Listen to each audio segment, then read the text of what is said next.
Really beautiful, deeply meditative story from our source text called The Story of a Seeker. It's basically this profound look into how we process the world around us and, find actual meaning within it. Right off the bat, I actually want you to just take a deep breath. Let's slow things down a bit and settle into a nice calm pace. We're going to walk step by step through a journey of observation, looking really closely at how the tangible, physical world might just point us toward the unseen. So our source text kicks off with a starting point I think we can all relate to, a man who just felt entirely lost in the modern, busy world. Think about all that overwhelming noise, the endless demands, the chaotic hum of our daily lives. It is literally so easy to feel completely adrift in all of that, isn't it? Well, the text directly contrasts this chaotic, busy world with the deep, profound silence of nature. To find God, or really just a sense of ultimate truth, the seeker in our story makes a super deliberate choice. He retreats. He completely steps away from the noise of modern life and heads out into the wild. And the text points out he does this for one very specific reason: to think. Section 1. The Miracle in the Soil. Looking downward. Okay, so once he's out in the quiet of nature, the text zeroes in on the absolute smallest, most easily overlooked things. The seeker looks down, right? And he notices a tiny seed. The text beautifully maps out its physical struggle and this honestly miraculous transformation. Just think about the journey being presented here. It starts off totally hidden away, buried deep in the dark soil, completely unseen. But then, somehow, against all odds, it actually manages to break right through that heavy, dense earth. It instinctively knows to reach upward for the sun, and ultimately it becomes a beautiful flower. It's like this tiny, quiet miracle happening right under our feet every single day. Observing all of this, the seeker asks a really profound question, and this really gets to the core of this earthly miracle. He asks, who guides this blind seed to break the heavy earth, reach for the sun, and become a beautiful flower?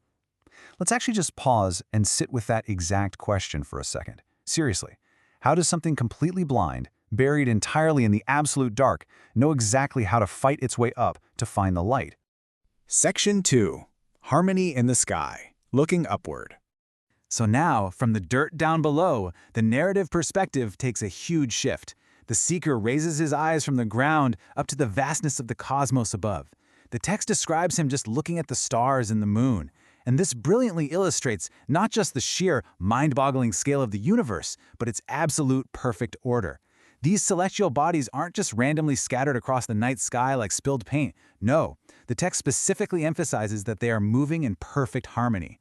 We're talking about flawless synchronization on a massive cosmic level.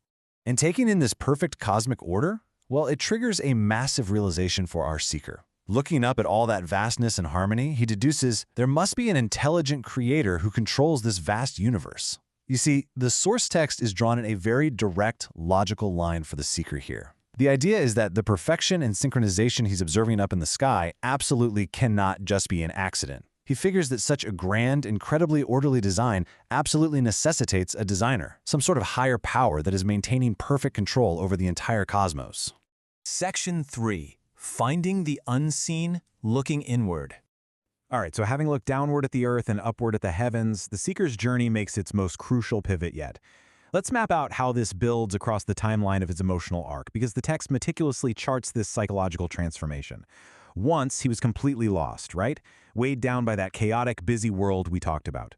Then, he engaged in quiet observation, really noticing the harmony of nature, everything from that struggling little seed to the perfectly synchronized stars. And suddenly, the text tells us, a deep peace filled his heart.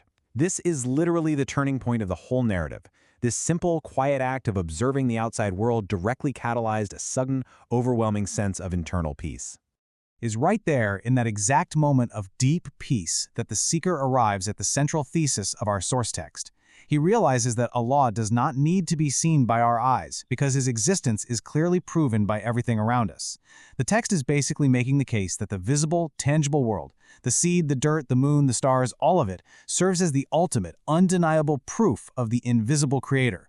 The unseen is made known entirely through what we can actually see. Section 4. Opening your heart, the invitation.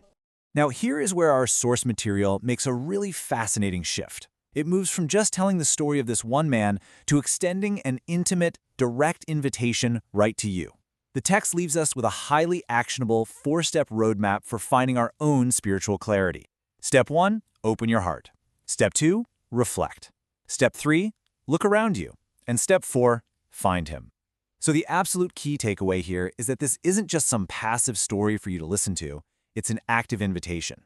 The text is telling us that to know Allah, or to just find that same profound sense of peace the seeker found, you really don't need to look beyond the physical world you already live in. You just need to change how you're looking at it.